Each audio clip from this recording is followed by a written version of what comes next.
நீங்க ஃப்ரெஷரா அப்பனா டிலைட்ல இருந்து சூப்பரான ஒரு ஜாப் காத்துட்டு இருக்குங்க. இந்த வீடியோ பார்க்கறதுக்கு முன்னாடி யாரெல்லாம் நம்ம சேனலை சப்ஸ்கிரைப் பண்ணலையோ சப்ஸ்கிரைப் பண்ணிக்கங்க. ரெகுலரா நம்மளோட பிரைவேட் அண்ட் கவர்மெண்ட் ஜாப்ஸை அப்டேட் பண்ணிட்டே இருக்கோம். ஃபுல் வீடியோ பார்க்கறதுக்கு முன்னாடி நம்ம எக்ஸ்பர்டைசர் அகாடமி டீம் டெக்னாலஜி ரிலேட்டடான ஒரு பிக்கஸ்ட் இனிஷியேட்டிவ் எடுத்திருக்காங்க. ஃபுல் டீடைல்ஸ் வேணும்னா டிஸ்கிரிப்ஷன் அண்ட் கமெண்ட்ல செக் பண்ணி பாருங்க. இது என்ன மாதிரி ஜாப் டைட்டில் பார்த்தீங்கன்னா developer full stock development Bengaluru digital excellence centre. Date வந்து பார்த்தீங்கன்னா March 21, 2025. லொக்கேஷன் பார்த்தீங்கன்னா பெங்களூர் தாங்க. Destination developer. இது யாரெல்லாம் அப்ளை பண்ணலான்னு பார்த்தீங்கன்னா 0 to 2 years எக்ஸ்பீரியன்ஸ். ஸோ ஃப்ரெஷராக இருந்தாலும் அப்ளை பண்ணலாம், இல்லை 1 to 2 years எக்ஸ்பீரியன்ஸ் இருந்தாலும் அப்ளை பண்ணலாம். எஜுகேஷன் குவாலிஃபிகேஷன் பார்த்தீங்கன்னா BE BTech undergraduate M Tech. இதிலலாம் நல்ல நாலேஜ் இருக்கும்னு பார்த்தீங்கன்னா data structures algorithm and excellent problem solving skills.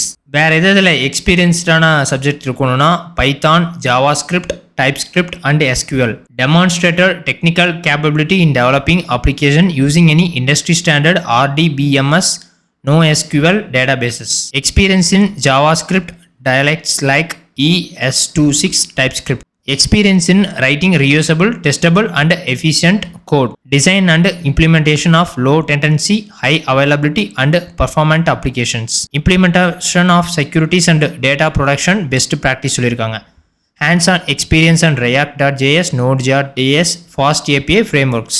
வேற என்னென்ன அப்ளிகேஷன்ஸில் தெரிஞ்சிருக்கணும்னா cloud platforms like AWS, Azure, GCP. Experience in writing unit test cases using Jest, Mojo and PyTest frameworks. Comfortable working in agile method technology, eager to learn and grow சொல்லியிருக்காங்க. இது வந்து apply நவுன்னு கொடுத்துட்டிங்கன்னா இந்த மாதிரி ஒரு புது பேஜ் ஓப்பன் ஆகுங்க. உங்களோட இமெயில் பாஸ்வேர்டு கொடுத்து லாகின் பண்ணிக்கலாம். இல்லை நீங்கள் புதுசாக ஒரு அக்கௌண்ட் க்ரியேட் பண்ணணும்னா க்ரியேட் நியூ அக்கௌண்ட் கொடுத்தீங்கன்னா இந்த மாதிரி வந்துடும். ஆல்ரெடி ரிஜிஸ்டர்ட் யூசர்னால் நீங்கள் சைன்இன் பண்ணிக்கலாம். புதுசாக இருந்துச்சுன்னா இந்த மாதிரி ஓப்பன் ஆச்சுன்னா உங்களோட email address, retype email address, choose password, retype password, first name last name, country region அதை மென்ஷன் பண்ணிடுங்க, phone number, country region of residences, அப்புறம் நோட்டிஃபிகேஷன், அதுக்கப்புறம் டிக் கொடுத்துருங்க. கொடுத்துட்டு டேர்ம்ஸ் ஆஃப் யூஸ் எல்லாம் அக்செப்ட் பண்ணிவிட்டு க்ரியேட் அக்கௌண்ட் கொடுத்தீங்கன்னா ஒரு அக்கௌண்ட் க்ரியேட் ஆயிரும். க்ரியேட் ஆனதுக்கப்புறம் அவங்க உள்ள அப்ளிகேஷன் ஃபார்மை லாகின் பண்ணிட்டு வேணுங்கிற ரெஸ்யூம்ஸு எக்ஸ்ட்ரா திங்ஸ் எதெல்லாம் கேட்குறாங்களோ எல்லா டாக்குமெண்டேஷனும் கிளியராக அப்ளை பண்ணிடுங்க.